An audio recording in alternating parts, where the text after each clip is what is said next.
जैसे वो वैभवी के नीचे उतरने का ही इंतजार कर रही थी।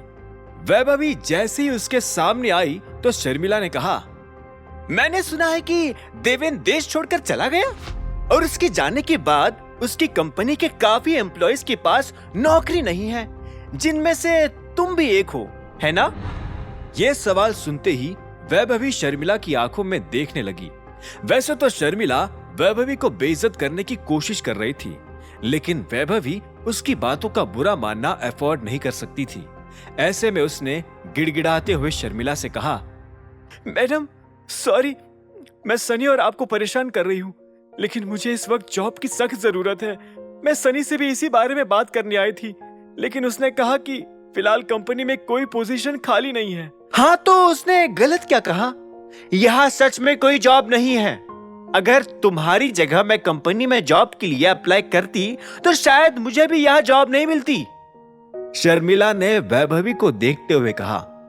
वैभवी का दिल छोटा सा हो गया।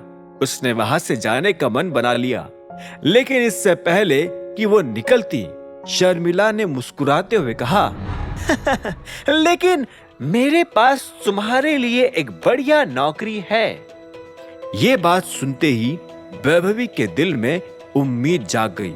उसने कहा, प्लीज बताइए मुझे क्या करना होगा, मैं सब कुछ करने के लिए तैयार हूँ। शर्मिला ने वैभवी को ऊपर से नीचे तक देखा और बोली, तुम अभिनव की एक्स हो ना? ये बात सुनते ही वैभवी झिझक गई।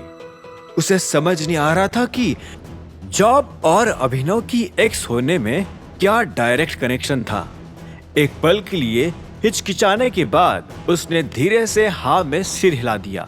शर्मिला ने मुस्कुराते हुए कहा, तो ठीक है, एक डील करते हैं। तुम वही करोगी जो मैं कहूंगी और उसके बदले में मैं तुम्हें पैसा दूंगी, ढेर सारा पैसा। मैडम, लेकिन मुझे...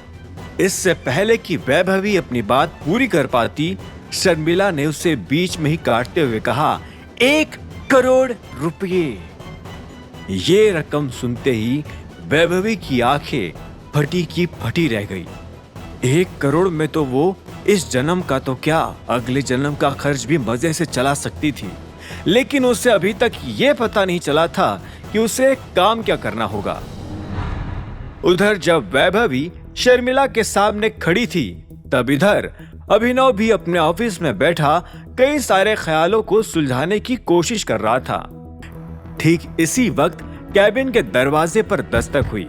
अभिनव अपने ख्यालों से बाहर आया और दरवाजे की ओर देखते हुए बोला, यस कम इन। दरवाजा खुला और मायरा अंदर चली आई। बॉस, आपने मुझे बुलाया? मायरा ने पूछा। अभिनव ने हाँ में सिर हिलाया और बोला, मुझे तुम्हारी हेल्प चाहिए। मैंने अभी एक कंपनी खरीदी है, लेकिन मुझे समझ नहीं आ रहा कि मैं उसका करूं क्या। इसलिए मैं सोच रहा हूं कि जब तक हमें कोई बढ़िया बिजनेस आइडिया नहीं मिल जाता, तब तक हम उसे बंद कर देते हैं और उसके क्लोजर और उसके नए बिजनेस आइडिया की जिम्मेदारी मैं तुम्हें देना चाहता हूं। अभिनव के मुंह से ये बात सुनते ही मायरा खुश हो गई थी। उसके चेहरे पर एक बड़ी सी मुस्कान आई और उसने कहा, मैं इस काम के लिए तैयार हूं सर। ठीक है, तो इसे जल्दी शुरू करते हैं। जी सर। जब भी तुम्हारा यहाँ का काम खत्म हो जाए तो तुम वहां चली जाना। मैं इस काम के लिए तुम्हें टिप भी दूंगा।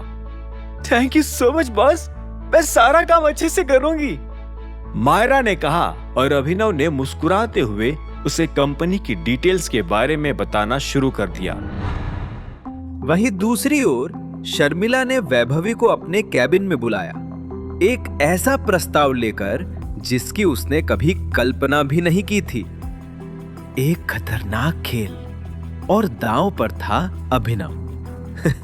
काम छोटा था, लेकिन कीमत पूरे 2 करोड़। इतनी बड़ी रकम सुनकर वैभवी ने भी हामी भर दी। आगे की कहानी जानने के लिए देखें अगला एपिसोड सिर्फ पॉकेट एफएम के यूट्यूब चैनल पर, और द रिटर्न ऑफ टाइगर के सारे एपिसोड्स को सुनने के लिए डिस्क्रिप्शन में दी लिंक से डाउनलोड करें पॉकेट एफएम ऐप।